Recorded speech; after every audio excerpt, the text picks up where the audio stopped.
Bé, bon dia a tots. Anem a continuar les classes. Aneu trobant el llibre i mentre us explico una coseta aneu a obrir-lo per la pàgina 78, que és on es quedaran l'últim dia. Bueno, ja parlarem de tot el relacionat amb la veu i per tant avui ens toca començar amb el que serien els instruments musicals. Aleshores, anem a seguir un poquet l'ordre del llibre. Primer avui farem una xicoteta explicació de lo que és un instrument musical, de les formes que hi hauria de classificar-los, i ja més endavant, una vegada hem definit el que són les famílies instrumentals, que això ho farem avui, començarem en propers vídeos a desgranar les diferents famílies instrumentals. Bueno, pues dit això, espero que ja estigueu al llibre. De totes formes, per lo que pugui passar, pues el vaig a mostrar en pantalla. Ahí el tenim. En concret, tenim que anar ara a la part que fica els instruments. A veure si se veu bé. Perfecte. Bueno, pues, diu així que cada instrument té unes característiques que em permeten reconèixer-lo gràcies a l'aspecte i el material en què estan fets. Bé, abans d'això, crec que el pertinent seria definir què és un instrument musical, perquè, clar, qualsevol objecte que nosaltres fem servir podem normalment fer que soni. Per exemple, jo ara mateix vaig a fer sonar la meva taula. Això està fent música? La resposta és que sí. Això està fent un ritme i per tant això és susceptible de ser considerat música. Ara bé, això és un instrument musical? Pues home, jo personalment pense que no.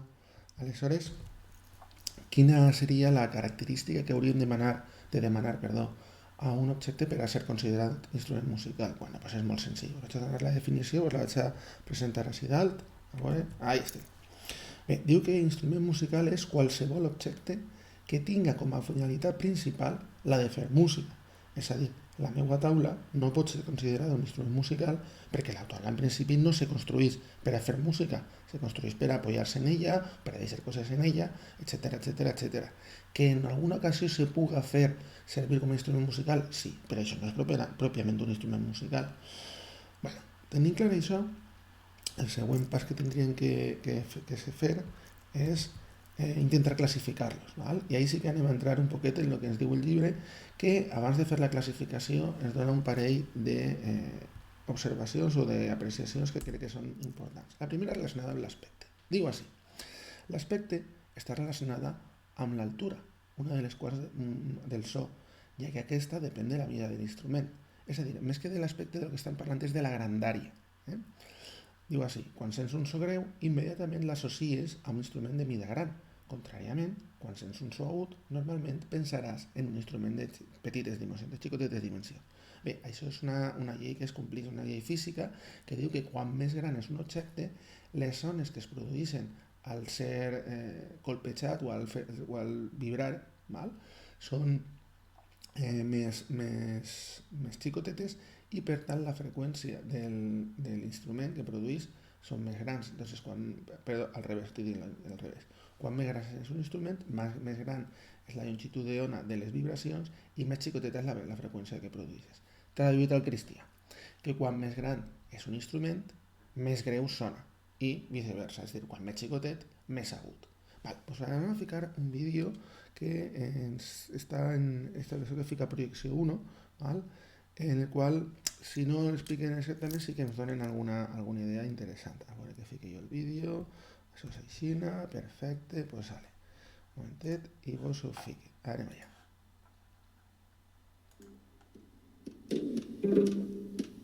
En concret, este vídeo parla sobre la família de la corda. Diu així, la grandària de l'instrument depèn de la seva altura. Seria una viola.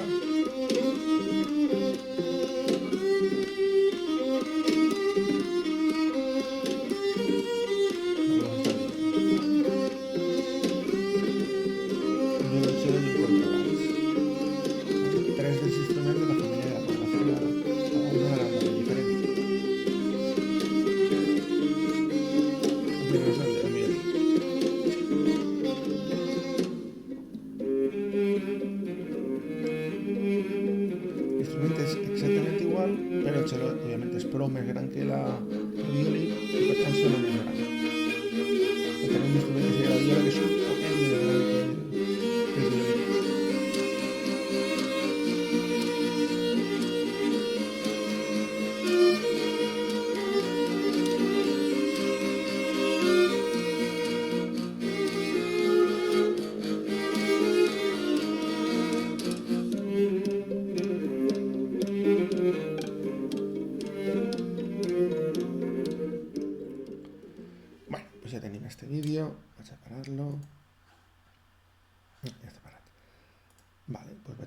segon que el veurem ara en seguida, que és este.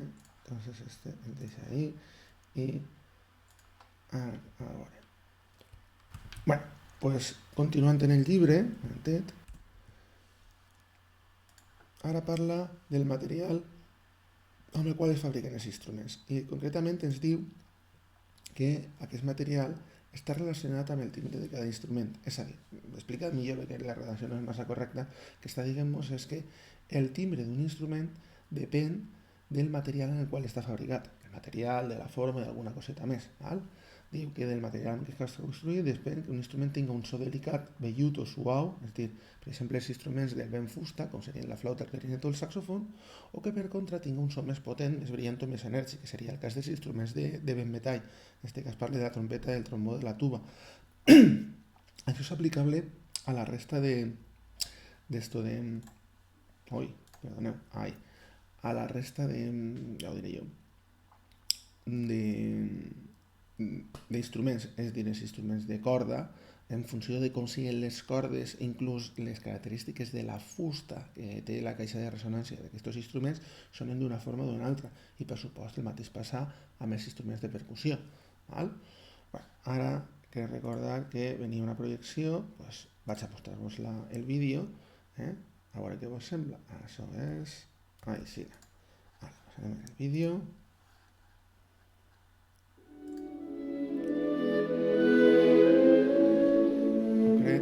Un concert per a clarinet, molt bonic, de Mozart. També conserveu l'instrument de vent fusta. De vent fusta perquè és de vent i perquè està agafat de fusta clarinet. Això sona tan suau, tan aterciopellat l'instrument. Vaig a callar perquè és el que apareix després en els textos.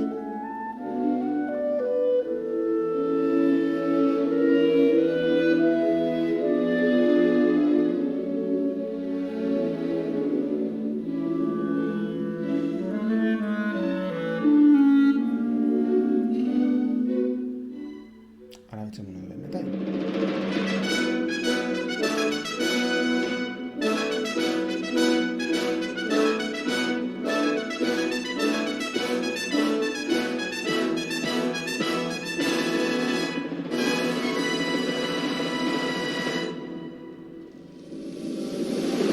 Estic parlant de vent metall i també de percussió.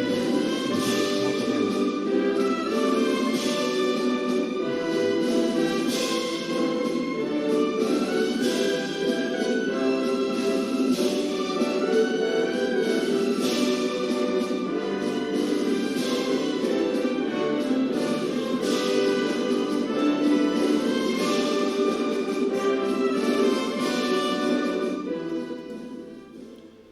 Bueno, doncs, vist això, vaig a parar el vídeo, ja està parat, perfecte. Vist això, anem a continuar, anem a la pàgina següent, pàgina 79, i continuant el que diuen, diu així que de la mateixa manera que les veus que es trobaven agrupades per famílies, també ho estan els instruments, tenint en compte la semblança dels timbres, el material de què estan construïts o la forma d'obtenir el so. Bueno, el tema de la classificació dels instruments ha sigut un tema que des de molt antic ha preocupat als que s'han dedicat a estudiar això. Quina seria la millor forma d'agrupar els instruments? Hi hauria moltes possibilitats, des del material que estan fets, la seva grandària, que com hem vist està relacionada amb l'altura que produeix el so, diguem la facilitat d'ús, cronològicament en quina època s'han gastat, hi hauria moltes formes de classificar-los. Però des de luego la que més acceptada està i la que se segueix normalment a l'hora de classificar els instruments és aquella que es divideix segons la forma en què es produeix el so, és a dir, com faig vibrar l'instrument i en definitiva com es produeix el son en els instruments. Doncs bueno, atenent a aquesta classificació, tradicionalment s'han obtès una sèrie de famílies instrumentals. A veure, ara sí ho tenim. Espera, no, tinc que ficar... És que això al principi costa... Bueno, després si acaso ho ficaré. Famílies instrumentals. I en concret no, sí, perquè això després no ho veuré avui. És que... Ara sí, ja ho tenim. Famílies instrumentals, val? I quines són les famílies instrumentals que s'han vingut gastant al llarg de la història per a classificar els instruments? Doncs bueno, com us dia, atenent a la forma en què es fa produir el so, tindrem aquestes famílies instrumentals. La família que personalment es veu primer, perquè és la més important, podríem dir, dins de lo que seria l'orquestra, que és un poquet l'agrupació de referència, és la família dels instruments de la corda. I per què penseu que es dirà família d'instruments de corda, o cordòfons, que seria el nom més tècnic? Pues, bueno, evidentment, els instruments de corda són aquells en els quals el so es produeix al vibrar una corda. Evidentment, és necessari que en els instruments hi hagi cordes. Val? Ja veurem, quan estudiem aquesta família, com depenent de la forma en què es fa vibrar aquesta corda, tindrem corda fregada, corda pinçada o corda percutida. Però bueno, això ja ho deixem per un altre vídeo. Val? La segona família, també molt important, possiblement a València és una de les més importants per el tema de les bandes de música, seria el de la família dels instruments de vent, també anomenada tècnicament aeròfons. Per què aeròfons? Perquè el so, el sufix fonos, es produeix mitjançant l'aire, aeros. Val? Aleshores, caldrà que una columna d'aire passe per el tub de l'instrument per a que es faci sonar. Normalment aquesta columna d'aire qui la va produir? Pues la produïm nosaltres fent bufar l'instrument. Per tant, a vegades se diu que aquests instruments són aquells que els tenia que bufar. No és del tot cert perquè hi ha una subfamília que elaborem, que són la dels instruments de foll o de manxa, en la qual l'aire el subministra o bé una màquina o bé el nostre cos, però no bufant, sinó, per exemple, expandint i comprimint un foll, una manxa.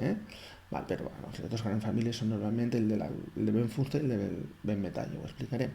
Bé, la tercera família important seria la família dels instruments de percussió, és a dir, aquells instruments en els quals hi ha que percutir o colpejar. Ja veurem que no és del tot cert això, perquè hi ha vegades que no només és percutir, se poden sacsar els instruments, se poden bambolejar, en fi, ja ho veurem.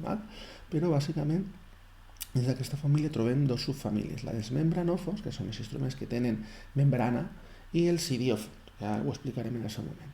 Ja per últim, aquestes serien les tres famílies que tradicionalment s'han vingut emprant a l'hora de classificar els instruments, però al llarg del segle XX ha sorgit tota una nova família d'instruments que són aquells, si no sabeu millor, no? Són aquells en els quals es fa servir l'electricitat, els instruments que s'anomenen elèctrics o electrònics, és a dir, la família dels instruments electròfons. Aquestes famílies diguem que són de més recent aparició, vaig a llevar a sobre, si no, no se me veu. I avui en dia cada vegada estan agafant més importància en el tema del desenvolupament de la tecnologia, doncs cada vegada el poder de l'electrònica i de les noves tecnologies fa que aquests instruments tinguin més rellevància. És a dir, si vosaltres veieu un grup de música moderna, pràcticament tots els instruments, possiblement estaria a l'excepció de la bateria, i fins i tot n'hi ha molts grups que ja gasten bateries electròniques, doncs tots els instruments gasten instruments electròfons, el sintetitzador, la guitarra elèctrica, el baix elèctric, tot aquests són electròfons. I inclús quan no es gasten instruments, per exemple quan es gasta la veu, també s'apoya electrònicament o elèctricament amb un micròfon, és a dir que avui en dia la presència d'aquests instruments és la més habitual. Doncs jo crec que ja tenim com a xicoteta introducció a lo que seria les famílies instrumentals un bon vídeo. Vaig a tallar així i el pròxim dia vos ficaré un altre vídeo en el qual parlaré específicament dels instruments de corda. Passar-lo bé i a veure si ens veiem pronte. Un salut.